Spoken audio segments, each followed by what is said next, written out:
വഖഫ് വിഷയത്തിൽ ഉൾപ്പെടെ പ്രധാനപ്പെട്ട പ്രതികരണങ്ങൾ നടത്താൻ വേണ്ടി ഫാദർ ആന്റണി വടക്കേക്കര സിറോ മലബാർ സഭയുടെ PRO-യാണ് നമുക്കൊപ്പം ചേരുന്നത്. Good evening father.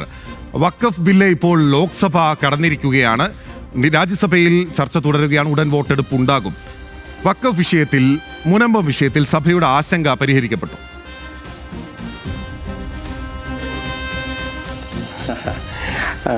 ആദ്യമേ തന്നെ അറിയിക്കട്ടെ, ഇത് കേവലം ക്രൈസ്തവ സഭയുടെ മാത്രം ആശങ്കയല്ല. മുനമ്പത്ത് താമസിക്കുന്ന കുടിയിറക്ക ഭീഷണിയുടെ വേദനയിൽ കഴിയുന്ന ഏകദേശം 610ഓളം വരുന്ന കുടുംബങ്ങളുടെ വേദനയാണ്. അതിൻ്റെ പരിഹാരത്തിന് വേണ്ടിയുള്ള ആദ്യത്തെ സ്റ്റെപ്പ് എന്ന് വേണമെങ്കിൽ നമുക്ക് പറയാം.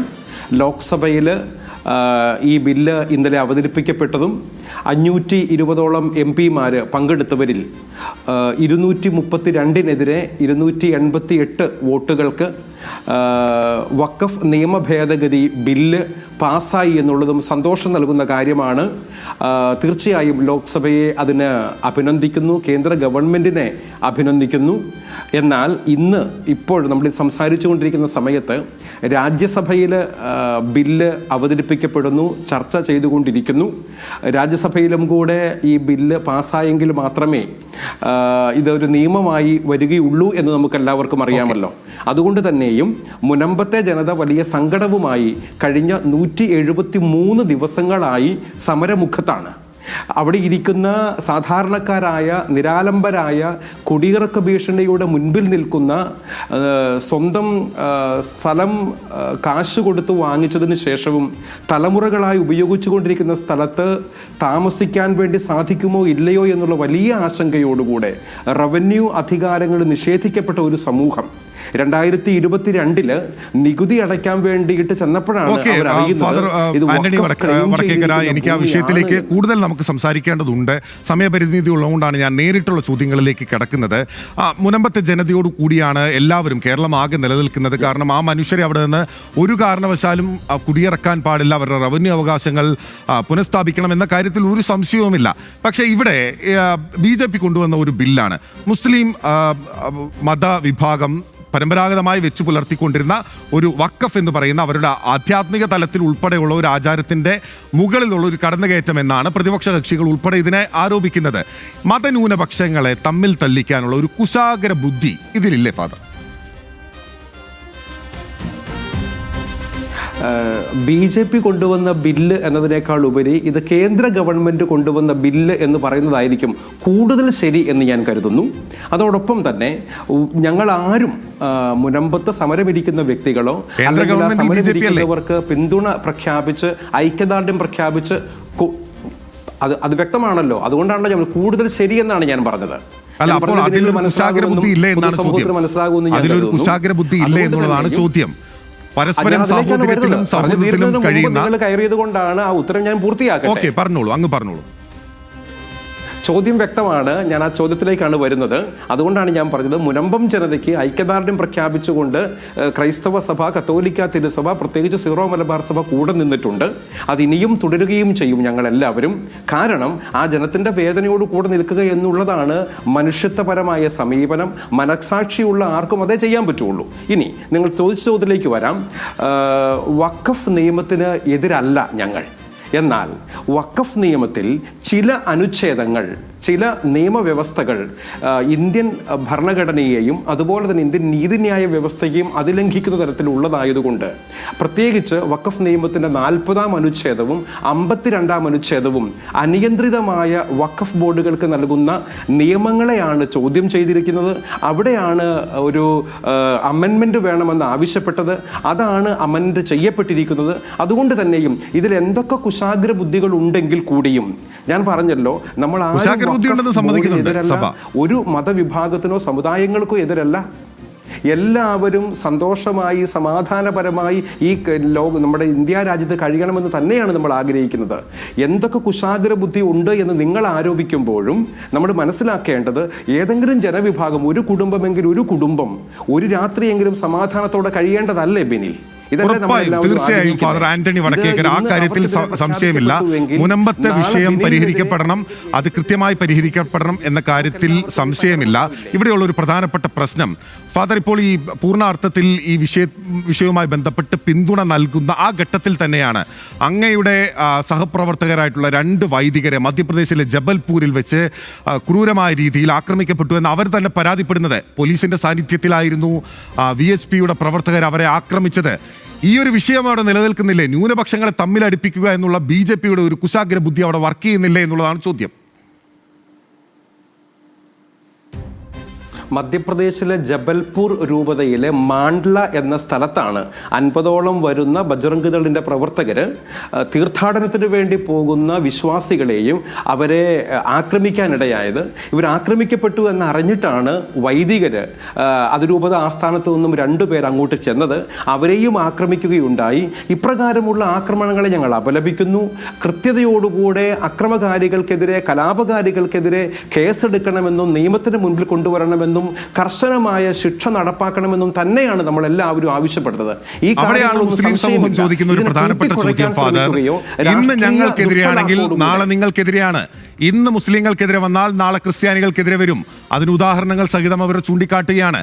അപ്പോൾ ഏതർത്ഥത്തിൽ, പൂർണ്ണാർത്ഥത്തിൽ വഖഫ് പോലുള്ള ഒരു നിയമത്തെ, അത് മുനമ്പത്തെ ഒരു വിഷയത്തെ മാത്രം അധികരിച്ചുകൊണ്ട് പൂർണ്ണമായി തള്ളി പറയാൻ സാധിക്കും? ഇന്ന് ഞങ്ങൾക്കെതിരെയെങ്കിൽ നാളെ നിങ്ങൾക്കെതിരെ, അതാണ് മുസ്ലിം സമൂഹം പറയുന്നത്.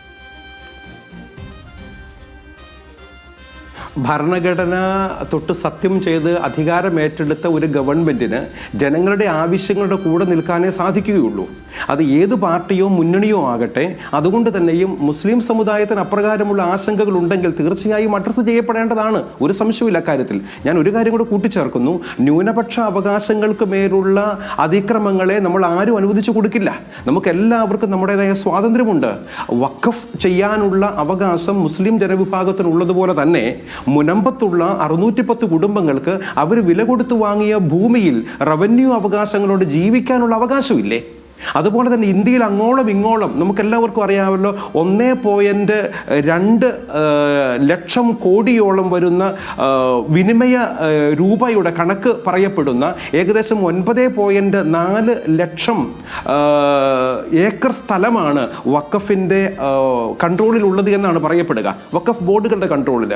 അപ്പോൾ ഇത്രമാത്രം കൺട്രോൾ ചെയ്യപ്പെടുന്ന ഒരു സ്ഥാപനം ഇവിടെയുള്ള 610 കുടുംബങ്ങളുടെ വേദന കാണാതെ ആ സ്ഥലവും കൂടെ പിടിച്ചു പറിച്ചിട്ട് വേണോ അവർക്ക് ജീവിക്കാൻ? കേരളത്തിലെ മുസ്ലിം സമൂഹം ഒന്നാകെ പറഞ്ഞില്ലേ, പാണക്കാട് തങ്ങളുടെ നേതൃത്വത്തിലാണ് മുസ്ലിം സംഘടനകളുടെ യോഗം വിളിച്ചിട്ട് പറഞ്ഞത് മുനമ്പത്തെ ജനതയെ കുടിയൊഴിപ്പിക്കാൻ ഒരു കാരണവശാലും അംഗീകരിക്കില്ല, അതിനു മുമ്പിൽ നിൽക്കുക ഞങ്ങളാണെന്ന് പറഞ്ഞില്ലേ?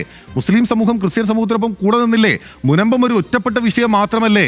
ഇത് ആരാധനാ സ്വാതന്ത്ര്യത്തിന്റെ മുകളിൽ അല്ലെങ്കിൽ വിശ്വാസത്തിന്റെ മുകളിൽ കടന്നു കയറുന്ന സംഘപരിവാർ പ്രത്യയശാസ്ത്രമല്ലേ ഫാദർ? ബിനിൽ, മനസ്സിലാക്കേണ്ട ഒരു കാര്യം, ഇത് അടച്ചിട്ട മുറിയിൽ 5 or 6 പേരിടുന്ന് ചർച്ച ചെയ്തുകൊണ്ട് മാത്രം തീരുന്നൊരു പ്രശ്നമല്ല. കാരണം ഇത് കൃത്യതയോടുകൂടെ ഒരു നിയമമായി പുറത്തു വരേണ്ടുന്ന കാര്യമാണ്. അതല്ല എങ്കിൽ നമുക്ക് ഇപ്രകാരം സംസാരിച്ചുകൊണ്ട് തീർക്കാൻ പറ്റുന്നതോ, ഒരു മുറിയിലിടുന്ന് സംസാരിച്ച് തീർക്കാൻ പറ്റുന്നതോ, ഒരു ചാനൽ ചർച്ചയിൽ തീർക്കാൻ പറ്റുന്നതോ വിഷയമല്ല. കാരണം എന്താണെന്ന് ചോദിച്ചാൽ, ഒരു മതത്തിൻ്റെ നിയമം എന്ന് പറയപ്പെടുന്ന വഖഫിൻ്റെ നിയമങ്ങളെ, ഇന്ത്യയുടെ നീതിന്യായ വ്യവസ്ഥയെ പോലും അതിലംഘിക്കുന്ന തരത്തിൽ ഉണ്ടാകുമ്പോൾ അതിന് നിയമപരമായി തന്നെ നേരിടേണ്ടത് ആവശ്യമാണ്. അതിനു വേണ്ടിയിട്ടാണ് ഇപ്രകാരം ഒരു അമെൻമെൻറ്റ് ആവശ്യപ്പെട്ടതും ആ അമെൻമെൻറ്റാണ് ലോക്സഭയിൽ പാസ്സായിരിക്കുന്നതും. അതുകൊണ്ട് തന്നെയും ഞാൻ വീണ്ടും ആവർത്തിച്ച് പറയാൻ ആഗ്രഹിക്കുന്നു, ഇത് വഖഫ് ചെയ്യുന്നതിനോടുള്ള എതിർപ്പല്ല, ഇത് മതവിശ്വാസത്തോടുള്ള എതിർപ്പല്ല, മതപരമായ ആചാരങ്ങളോടുള്ള എതിർപ്പല്ല. നമുക്ക് ആർക്കും ഇത്, അവർക്ക് അവരുടേതായ ആചാരങ്ങളുണ്ട്.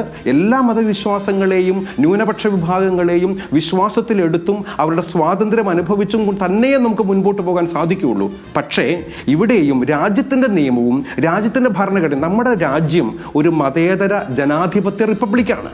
അതുകൊണ്ട് തന്നെയും നമ്മുടെ ഈ രാജ്യത്ത് എല്ലാ ജനവിഭാഗങ്ങൾക്കും എല്ലാ മതവിശ്വാസികൾക്കും രാഷ്ട്രീയ ഭേദമന്യേ സമാധാനപരമായി ജീവിക്കേണ്ട ഒരു ആവശ്യമുണ്ട്. ഇത് ഒറ്റപ്പെട്ട സംഭവമല്ലേ എന്ന് ചോദിച്ചു. അങ്ങനെയാകാൻ യാതൊരു സാധ്യതയും ഇല്ലല്ലോ. നമ്മുടെ മുൻപിൽ ഇപ്പോഴും മുനമ്പം മാത്രമേ ഉള്ളൂ എങ്കിലും കേരളത്തിലും ഭാരതത്തിൽ അങ്ങോളം ഇങ്ങോളം പല സ്ഥലങ്ങളിലും ഇപ്രകാരം വഖഫിൻ്റെതായി ഭൂമി നോട്ടിഫൈ ചെയ്യപ്പെട്ടിട്ടുണ്ട് എന്നും അവർ ക്ലെയിം ചെയ്തിട്ടുണ്ട് എന്നും നമ്മൾ അറിയുന്നുണ്ടല്ലോ. വാർത്താമാധ്യമങ്ങളിലൂടെ പുറത്തു വരുന്ന വാർത്തകൾ അതല്ലേ സൂചിപ്പിക്കുന്നത്. ശരി, ഈ അതുകൊണ്ട് തന്നെ വഖഫ് ബില്ലിനെ ഇപ്രകാരമുള്ള പൂർണ്ണമായ അർത്ഥത്തിൽ കാര്യങ്ങളിൽ അംഗീകരിക്കുന്നു. അതിന്റെ ജാഗ്രതയുള്ള ജനാധിപത്യ സമൂഹമാണ് കേരളം. മതനിരപേക്ഷ സ്വഭാവത്തിൽ അതിനെ അങ്ങ് പറഞ്ഞ അർത്ഥത്തിൽ അതിനെ അംഗീകരിക്കുന്നു എന്ന് വാദത്തിന് വെച്ചാൽ ഒരു നേരിട്ടുള്ള ചോദ്യം, ബഹുമാനപ്പെട്ട ഫാദർ ആന്റണി വടക്കേക്കര, നാളെ ക്രിസ്ത്യൻ ചർച്ച് ബില്ല് കേന്ദ്ര സർക്കാർ കൊണ്ടുവന്നാൽ സഭ അതിനെ അനുകൂലിക്കുമോ? ഞാൻ ഇതിനെക്കുറിച്ച് കൃത്യതയോടുകൂടെ ഉത്തരം ഓൾറെഡി പറഞ്ഞു കഴിഞ്ഞ കാര്യമാണ്. ന്യൂനപക്ഷ അവകാശങ്ങൾ കൃത്യതയോടുകൂടെ തന്നെ നടപ്പിലാകണമെന്ന കാര്യത്തിൽ യാതൊരു സംശയവുമില്ല. മതന്യൂനപക്ഷങ്ങൾക്ക്, പ്രത്യേകിച്ച് മുസ്ലിം സമുദായമാകട്ടെ, ക്രൈസ്തവ സമുദായമാകട്ടെ, അതല്ലെങ്കിൽ മറ്റേതെങ്കിലും മതവിഭാഗങ്ങളാകട്ടെ, അവർക്ക് നമ്മുടെ ഭരണഘടന അനുവദിച്ചു കൊടുത്തിരിക്കുന്ന എല്ലാ കാര്യങ്ങളിലും അവകാശങ്ങളും അതുപോലെ സംരക്ഷിക്കപ്പെടേണ്ടതുണ്ട്. ഞാൻ പറഞ്ഞത് ഇത്ര മാത്രമേ ഉള്ളൂ. അത് ഇന്ത്യയുടെ ഭരണഘടനയെയോ അതുമല്ലെങ്കിൽ ഇന്ത്യയുടെ നീതിന്യായ വ്യവസ്ഥയെയോ അതിലംഘിക്കുന്ന തരത്തിൽ എത്തരുത് എന്ന് മാത്രമേ നമ്മൾ ഉദ്ദേശിച്ചിട്ടുള്ളൂ. ചർച്ച് ബില്ലിനെ സഭ അംഗീകരിക്കുമോ ഇല്ലയോ? നാളെ കേന്ദ്ര സർക്കാർ, ഇതേ സർക്കാർ ചർച്ച് ബില്ല് കൊണ്ടുവന്നാൽ സഭ നേരിട്ട് തന്നെയാണ് ഉത്തരം നൽകിയത്. ബിനിൽ, ഞാൻ പറഞ്ഞല്ലോ, മതന്യൂനപക്ഷങ്ങളുടെ അവകാശങ്ങളുടെ മേലുള്ള ധ്വംസനം ഒരു കാരണവശാലും അംഗീകരിച്ചു കൊടുക്കില്ല. ഒരു സംശയം വേണ്ട കാര്യത്തിൽ. അല്ല, വഖഫ് ബില്ല് പാസ്സാക്കുന്നത് ഈ വിധത്തിലുള്ള ഒരു ന്യായവാദം ഫാദർ പറയുമ്പോൾ ചർച്ച് ബില്ല് പാസ്സാക്കേണ്ടതല്ലേ എന്നൊരു ചോദ്യം വന്നാൽ, ഞാൻ ചോദിക്കുകയല്ല, അങ്ങനെ ഒരു ചോദ്യം വന്നാൽ അതിനെ തള്ളാൻ പറ്റും? നമ്മൾ വഖഫ് നിയമത്തെ മുഴുവനായും അമെൻഡ് ചെയ്യുകയല്ല എന്നുള്ള കാര്യം കൂടെ മനസ്സിലാകുമെന്ന് ഞാൻ കരുതുന്നു. അല്ല, പ്രധാനപ്പെട്ട ഏറ്റവും പ്രധാനപ്പെട്ട ഭേദഗതികളൊന്ന് ജീവകാരുണ്യ പ്രവർത്തനങ്ങൾക്കായി, ആരാധനകൾക്കായി, ഒറ്റ കാര്യം അതിലൊരു വസ്തുതാപരമായ പ്രശ്നമുണ്ട്. അതായത് പോയി കഴിഞ്ഞാൽ അതിന്റെ അർത്ഥം ഒറ്റ കാര്യം അതായത് ആരാധനാ സ്വാതന്ത്ര്യത്തിന് മുകളിലുള്ള കടന്നുകയറ്റമായി തന്നെയാണ് വഖഫിനെ കാണുന്നത്. അതിൽ അമുസ്ലിങ്ങളായിട്ടുള്ള ആളുകളെ വഖഫ് ബോർഡിൽ ഉൾപ്പെടുത്തുക എന്ന് പറയുന്നത് ചർച്ച് ബില്ല് കൊണ്ടുവരുന്നു എന്നതിന് പോലെ തുല്യമായ ഒരു കാര്യമല്ലേ? അതുകൊണ്ട് അപ്രകാരം നമ്മൾ മുൻപോട്ട് പോയി കഴിഞ്ഞാൽ ചോദ്യം മാത്രമാകും, ഉത്തരം ആവശ്യമില്ല എന്നാണെങ്കിൽ നിങ്ങൾ മാത്രം സംസാരിക്കുക. ഉത്തരം ആവശ്യമുണ്ടെങ്കിൽ ഞാൻ പറയുന്നത് കേൾക്കണം. ആ ഒരു മര്യാദ കാണിക്കാനാണെങ്കിൽ മാത്രമേ നമുക്ക് ചോദ്യത്തിലൂടെ അങ്ങ് മറുപടി പറയണം. ഞാൻ പറഞ്ഞ കാര്യം ചോദ്യത്തിനുള്ള മറുപടിയാണ് ഞാൻ പറഞ്ഞത്. മതന്യൂനപക്ഷങ്ങൾക്കുള്ള അവകാശങ്ങൾ ധ്വംസിക്കപ്പെടുന്ന ഒരു കാര്യവും സംഭവിക്കരുതെന്നേ. അത് നമ്മുടെ ഇന്ത്യയുടെ ഭരണഘടന സംഭവിച്ചിട്ടുണ്ട് ഫാദർ. അമുസ്ലിങ്ങളായിട്ടുള്ള ആളുകൾ വഖഫിൽ വരിക എന്നുള്ളത് അവരുടെ ആരാധന സ്വാതന്ത്ര്യത്തിനുള്ള കടന്നുകയറ്റമല്ലേ? അതിനെക്കുറിച്ചാണ് ഞാൻ പറഞ്ഞു തുടങ്ങിയത്. അപ്പോഴാണ് താങ്കൾ തടസ്സപ്പെടുത്തിയത്. ഞാൻ പറഞ്ഞത് വഖഫ് നിയമത്തിലുള്ള എല്ലാ നമ്മൾ അമെൻമെന്റ് ആവശ്യപ്പെട്ടിട്ടില്ലല്ലോ. 44 ഭേദഗതികൾ മാത്രമാണ് കേന്ദ്ര ഗവൺമെന്റ് മുൻപോട്ട് വെച്ചിരിക്കുന്നത്. പിന്നെ നമ്മുടെ കോൺഗ്രസ് ഉൾപ്പെടുന്ന, CPM ഉൾപ്പെടുന്ന പ്രതിപക്ഷ നിരയിൽ നിന്നും ഏകദേശം 100-ലധികം അമെൻമെന്റുകൾ മുൻപോട്ട് വെച്ചിരുന്നു ചർച്ചകളിൽ. അത് തള്ളിപ്പോയി, വോട്ടിനിട്ട് തള്ളിപ്പോയി എന്ന് മാത്രമേ ഉള്ളൂ. അതുകൊണ്ട് ഈ 44 അമെൻഡുകൾ വന്നിരിക്കുന്നത് ഭരണഘടനയെയും നീതിന്യായ വ്യവസ്ഥയെയും ഉൾക്കൊണ്ടുകൊണ്ട് മുൻപോട്ട് പോകണമെന്ന് തന്നെ പറയാൻ വേണ്ടിയിട്ടാണ്. അതല്ലാതെ അതിലംഘിക്കുന്ന യാതൊരു കാര്യങ്ങളും അനുവദിച്ചു കൊടുക്കാത്തത് കൊണ്ടുമാണ്. ഓക്കെ, വളരെ വ്യക്തമാണ്. സഭയുടെ നിലപാട് വ്യക്തമാക്കിയതിന് നന്ദി ഫാദർ ആന്റണി വടക്കേക്കര. ന്യൂസ് പ്ലസിൽ അതിഥിയായി എത്തിയതിന് സിറോ മലബാർ സഭയുടെ PRO ആണ് നമ്മളോട് സംസാരിച്ചത്.